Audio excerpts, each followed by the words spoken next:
வணக்கம் நண்பர்களே.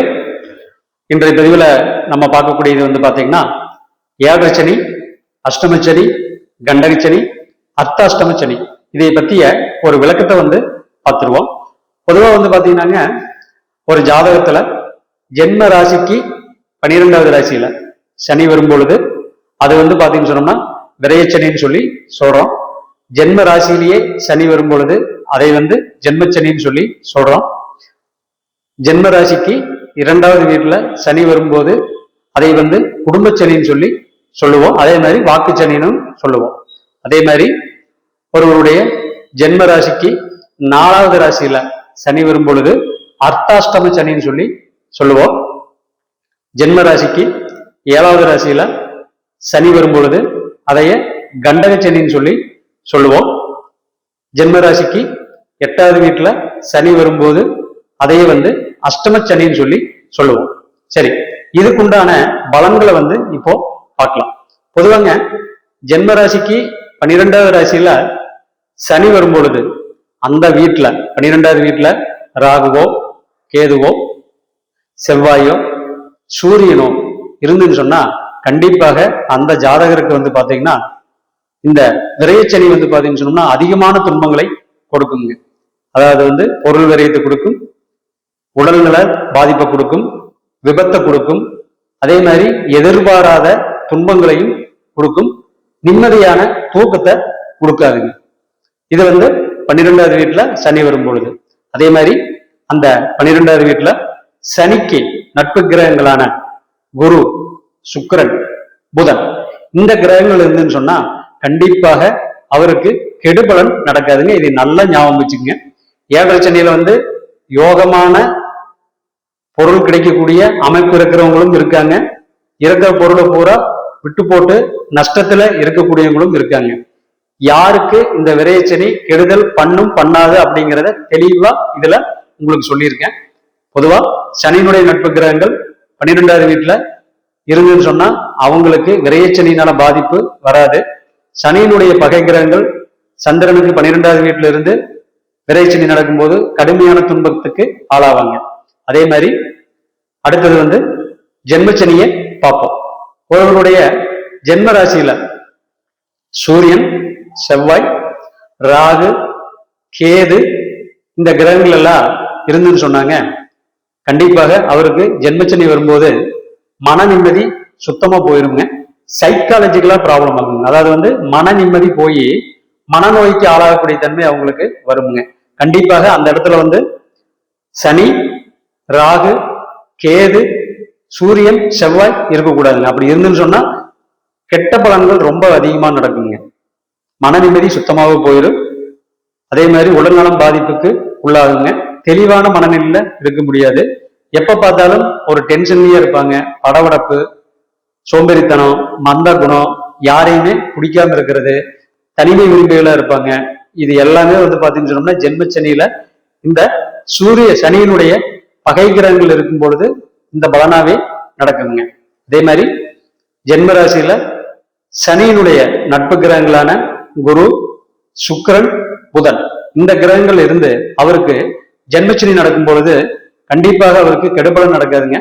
பொதுவா குரு பாத்தீங்கன்னு சொன்னோம்னா ஜென்ம ராசியில இருந்து சொல்லி சனி அங்க வந்தாருன்னா தொழில் மாற்றங்கள் ஆகுங்க. கூடவே சுக்கிரன் இருந்தாருன்னு சொன்னா தொழில் மாற்றத்துல அதிகமான லாபத்தை சம்பாதிப்பார். கூடவே புதன் இருந்துன்னு சொன்னா அவருக்கு படிப்புக்கு தகுந்த மாதிரி ப்ரொமோஷன் கிடைக்கும். அதே மாதிரி தொழில் செய்யற இடத்துல நல்ல நேமும் கிடைக்குங்க. ஜென்மச்சனியில இது எல்லாமே நடக்குங்க.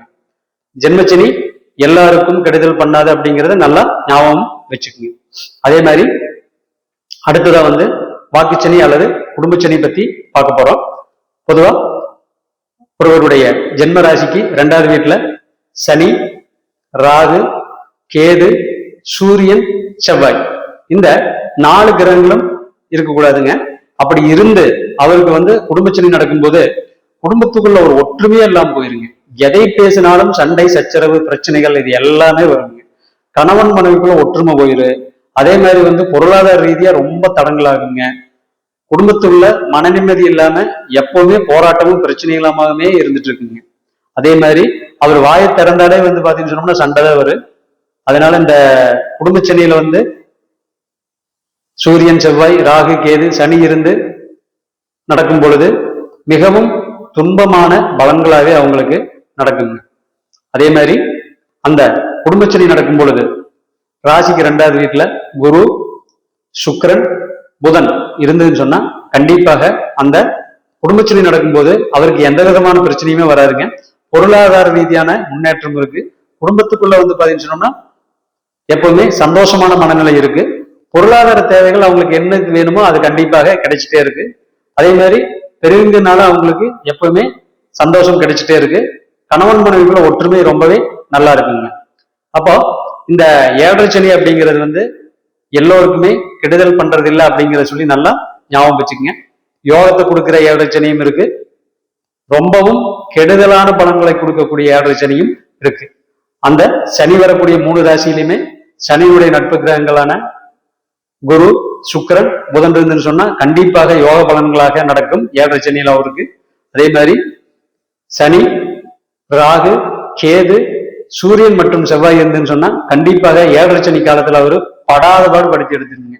இதை வந்து கரெக்டா பார்த்து தெரிஞ்சுக்கங்க. அதனால 7.5 சனி பத்தி பயப்படாதீங்க. இந்த கிரகங்கள் உங்களுக்கு இருந்துன்னு சொன்னா கண்டிப்பாக உங்களுக்கு நன்றாக இருக்கும். அதாவது குரு சனி சுக்கிரன் புதன் இந்த 7.5 சனி நடக்கும்போது உங்க ராசியில இருந்தோ அல்லது 2வது வீட்லயோ 12வது வீட்லயோ இருந்துன்னு சொன்னா கண்டிப்பாக உங்களுக்கு நல்ல பலனாவே நடக்கும்.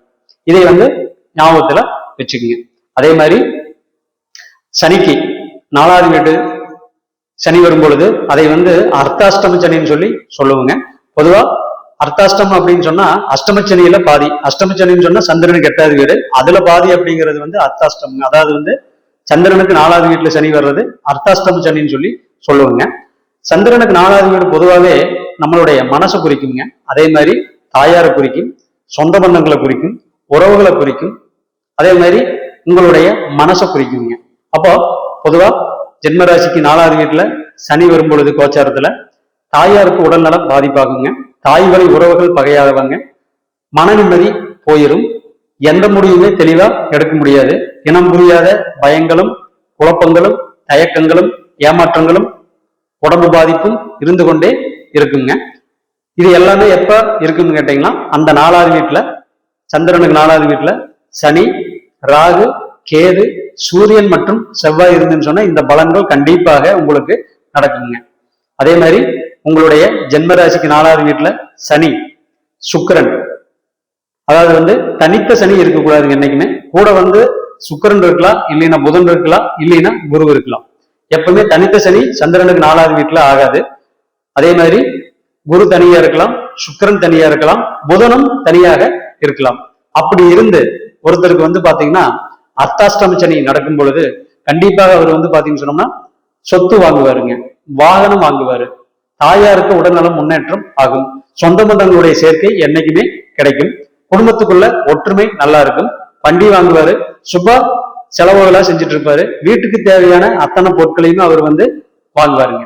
இது கண்டிப்பாக அர்த்தாஷ்டம சனியில் அவருக்கு நடக்கும். அப்போ யாருக்கு அர்த்தாஷ்டம சனி கெடுதல் பண்ணும் அல்லது நல்லது பண்ணும் அப்படிங்கிறத இதன் மூலம் நீங்க தெரிஞ்சுக்குங்க. அதே மாதிரி உங்களுடைய ஜென்ம ராசிக்கு 7வது ராசியில சனி வரக்கூடிய காலகட்டம் அப்படிங்கிறது கண்டக சனின்னு சொல்லுவாங்க. கண்டம் அப்படின்னு சொன்னோம்னா ஒருத்தருடைய விபத்தை குறிக்கி, ஒருத்தருடைய வரக்கூடிய நோய்களை குறிக்கும், தத்துக்களையுமே, அதாவது வந்து தத்துக்கள்னு சொன்னா நோய்களை குறிக்குங்க. அப்போ ஒருத்தருக்கு வரக்கூடிய நோய்களையுமே விபத்துகளையும் குறிக்கிற இடம் வந்து பாத்தீங்கன்னு சொன்னா 7வது வீடு. ஏன்னா பொதுவாகவே 7வது வீடு அப்படிங்கிறது வந்து பாத்தீங்கன்னா ஜாதகத்துல வந்து மாரகஸ்தானம் சொல்லியிருக்கோம்.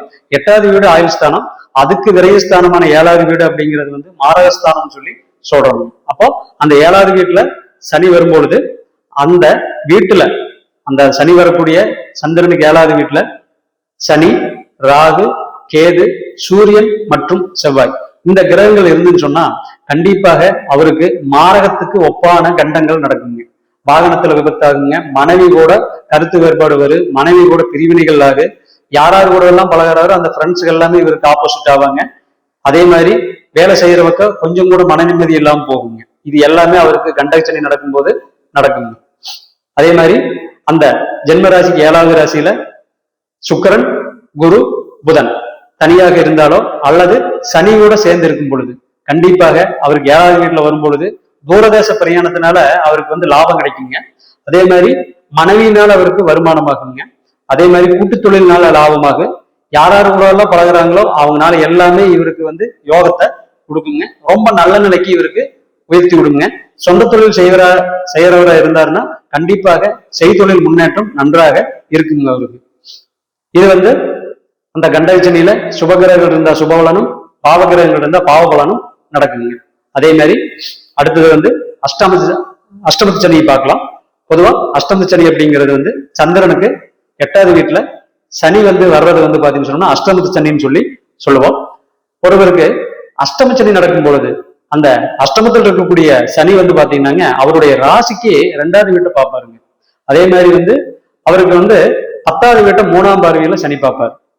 அப்போ பொதுவாகவே வந்து பாத்தீங்கன்னு சொன்னோம்னா இந்த அஷ்டம சனி நடக்கும்போது அவருக்கு வாக்கு சுத்தம் அப்படிங்கிறது வந்து சுத்தமா இருக்காது.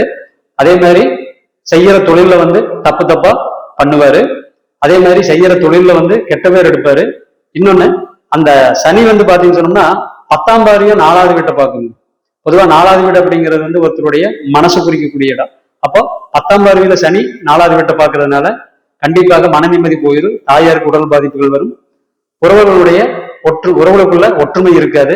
உறவுகள்னால இவருக்கு பகைதா வருங்க. உறவுகள்னால என்னைக்குமே இவருக்கு மன நிம்மதி இல்லாம போயிருங்க. இது இந்த அஷ்டமச்சனி நடக்கும் பொழுது அந்த சனி வர்ற இடத்துல சனி, ராகு, கேது, சூரியன் மற்றும் செவ்வாய் இருந்தா இந்த பலன் கண்டிப்பாக நடக்குங்க. அதே மாதிரி அந்த அஷ்டமச்சனி நடக்கும் பொழுது அந்த 8வது வீட்டுல சனி, சுக்கிரன், புதன், குரு சேர்க்கையோட இருந்தாலோ அல்லது குரு, சுக்கிரன் மற்றும் புதன் தனித்த இடத்துல இருந்தாலோ கண்டிப்பாக அவருக்கு சுபகாரியங்களா நடக்குங்க. ஏன்னா பொதுவா வந்துங்க இந்த 8வது வீடுங்கிறது வந்து நெகட்டிவ் மட்டும் கிடையாது. ஒருத்தருக்கு எதிர்பாராம கிடைக்கக்கூடிய புதையலை குறிக்குங்க. அதே மாதிரி வந்து எதிர்பாராமல் வரக்கூடிய பணத்தையும் குறிக்குங்க. மனைவி வீட்டிலிருந்து வரக்கூடிய வருமானத்தை குறிக்குங்க. மனைவியினுடைய வருமானத்தை குறிக்குங்க.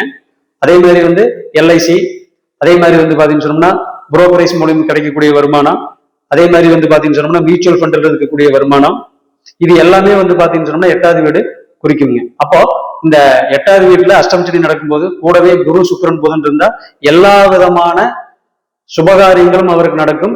வருமானம் வந்து அவருக்கு வந்துட்டே இருக்குங்க.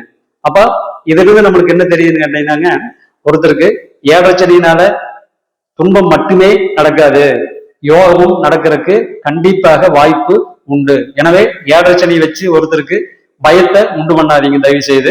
அதே மாதிரி அஷ்டாத்தம சனி நடக்கும்போது வீடு வாங்குறவங்க இருக்காங்க, வாகனம் வாங்குறவங்க இருக்காங்க, இடம் வாங்குறவங்க இருக்காங்க. அப்போ இந்த 4ல சனி வர்றதை வச்சு தயவு செய்து யாரையுமே பயப்படுத்தாதீங்க. அதே மாதிரி 7வது வீட்டுல இருக்கும் பொழுது கண்டகச்சனின்னு சொல்லி யாரையுமே பயப்படுத்தாதீங்க. கண்டகச்சனி நடக்கும்போது அவங்களுக்கு கல்யாணம் ஆகிருக்கு, மனைவியினால வந்து பாத்தீங்கன்னு சொன்னா லாபம் கிடைச்சிருக்கு. அதே மாதிரி கூட்டு தொழில் ஆரம்பிச்சிருக்காங்க. அதே மாதிரி தொழில வந்து பாத்தீங்கன்னு சொன்னா முன்னேற்றமா இருக்காங்க.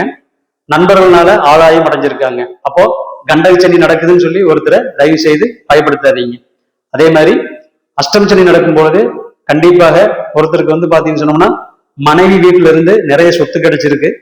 அதே மாதிரி எதிர்பாராம அவருக்கு வந்து பொருளாதார அபிவிருத்தி ஆயிருக்கு. லாட்டரியில பணம் அடிச்சிருக்கு. பொருளாதார ரீதியா முன்னேற்றம் ஆயிட்டு அந்த 2.5 வருஷத்துல நிறைய சொத்து சேர்த்தவங்க இருக்காங்க. எனவே தயவு செய்து அஷ்டமச்சனியினால உங்களுக்கு பாதிப்பு வரும்னு சொல்லிட்டு எக்காரணத்துக்கும் தெரியாம சொல்லாதீங்க. அப்போ ஒரு ஜாதகத்தை பார்த்ததையுமே முதல்ல அவருக்கு 7ரை சனியினால யோகம் வருமா அவயோகம் வருமான்னு ஃபர்ஸ்ட் தெரிஞ்சுட்டு அதுக்கப்புறம் நீங்க பலனை சொல்லுங்க. அதே மாதிரி அஷ்டமச்சனி நடக்கும்போது இதையவே ஃபாலோ பண்ணிக்கங்க. கண்டகச்சனி நடக்கும்போது இதையவே ஃபாலோ பண்ணிக்கங்க. அஷ்டமச்சனி நடக்கும்போது இதையவே ஃபாலோ பண்ணிக்கங்க. உங்க ஜாதகத்துல நான் சொன்ன கிரக சேர்க்கைகள் இருந்துன்னு சொன்னா நீங்க 7ரை சனிக்கோ, அஷ்டாஷ்டம சனிக்கோ, கண்டகச்சனிக்கோ, அஷ்டம சனிக்கோ பயப்பட வேண்டிய அவசியம் இல்ல. தைரியமா நீங்க இருக்கலாம். உங்களுக்கு கெடு பலன் நடக்காது. நன்றி, வணக்கம்.